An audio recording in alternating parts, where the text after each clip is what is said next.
So, Stu,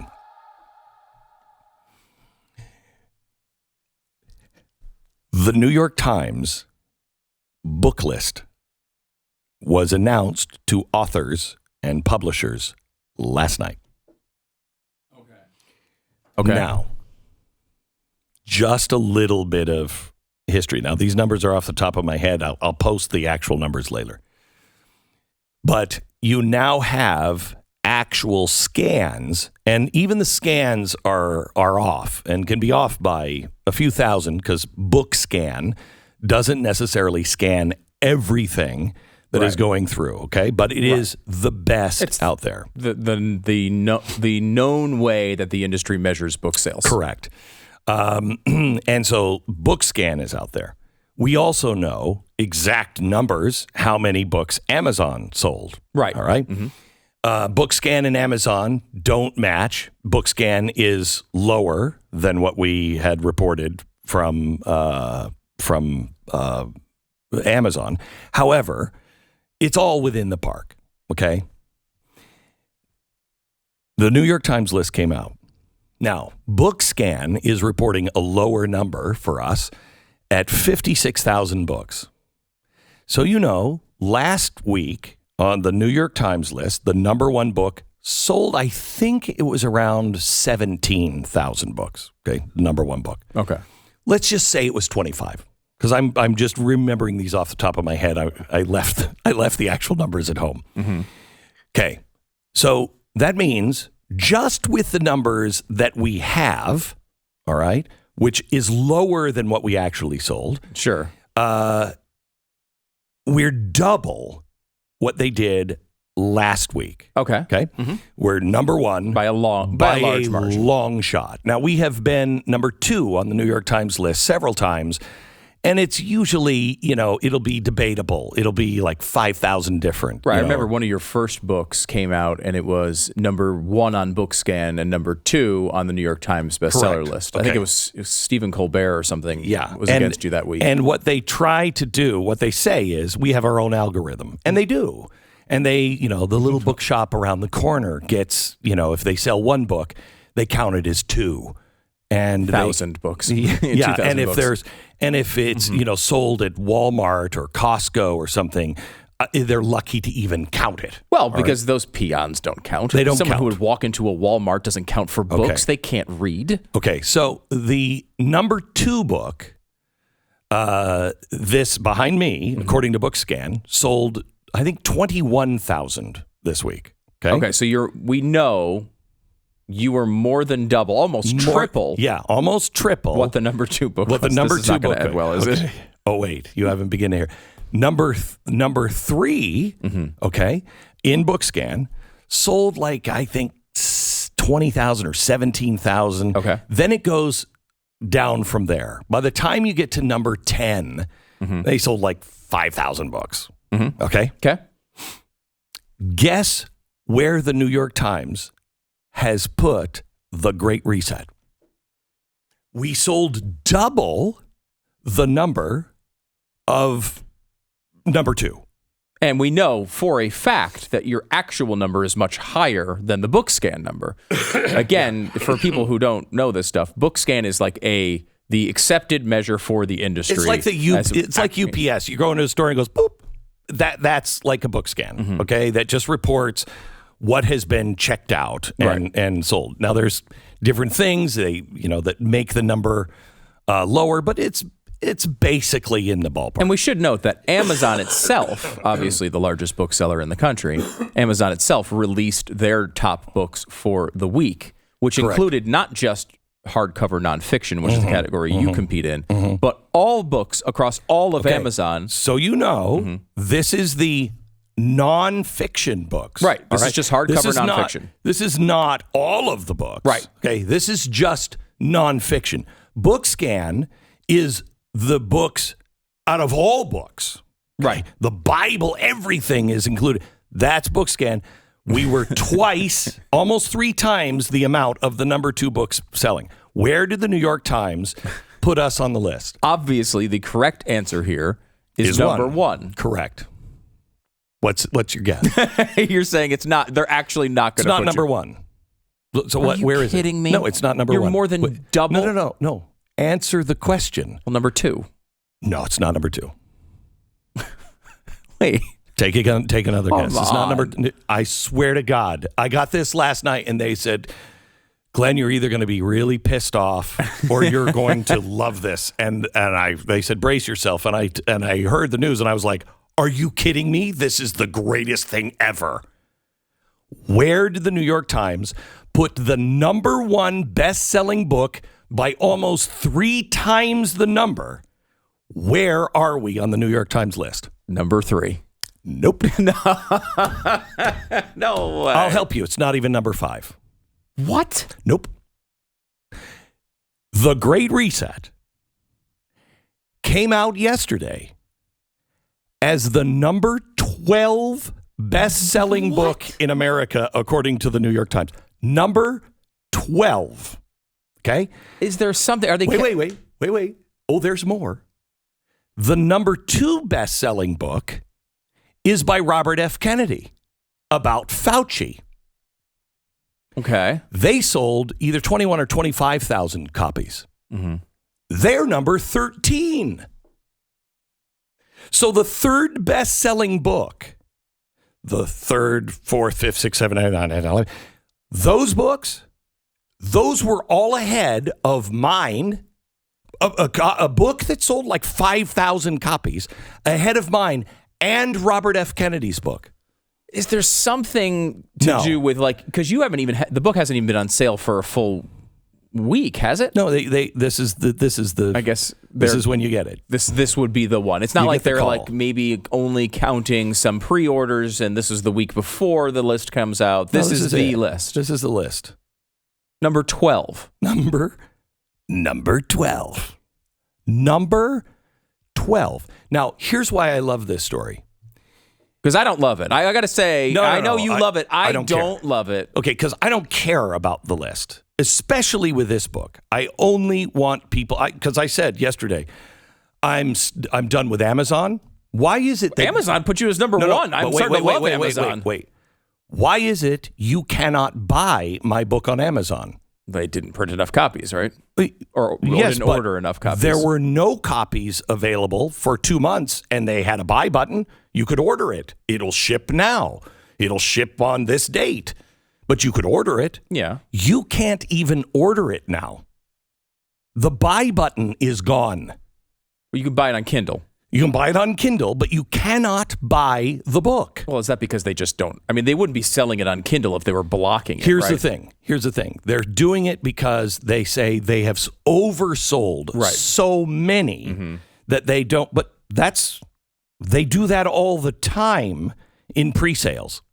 It helps the publisher know how many copies do I need to print. Right. Okay? So they do that all the time. It's not like, I don't know if we're going to get this book. It's pretty shady. They're printing them out of the back of a Chevy on the border of Mexico. Right. They know these books are being printed and coming. So you can't even buy it in hardback now. You can't pre-order it in hardback. I have never seen anything like this before. Never. Nor has anyone in the publishing industry that I talked to yesterday. They've never seen anything like this. Now, here's why I like it. First of all, we've all known that the New York Times plays games. Okay? Yes, that's been known for a long time, particularly with conservative authors. Correct. And they've always played it in a way to where you're like, well, you're number 2. And you're like, no, I'm not. Well, we have our own algorithm. There is no way to take a book that has sold 3 times the amount of books that the number 2 book sold and put it at number 12 on a smaller list of nonfiction. Not even all the books, but a smaller list. So imagine, okay? So there's no way, no algorithm could ever explain that. None.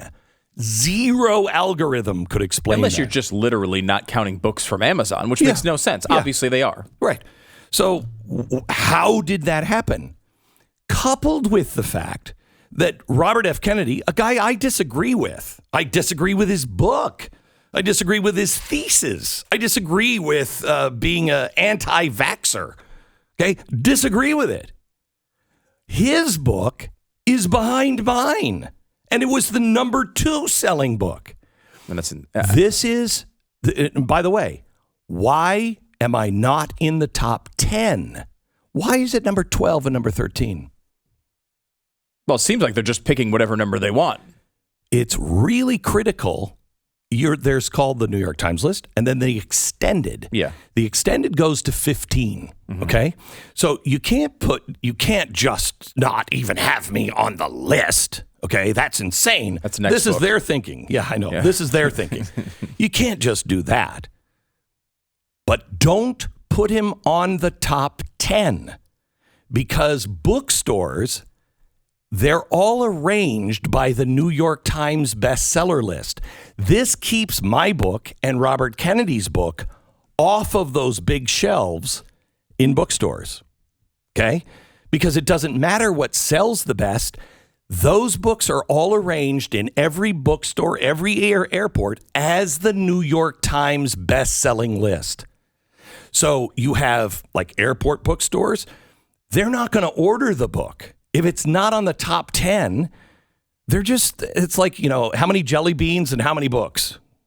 They don't care what the book is. They're just going from the New York Times list.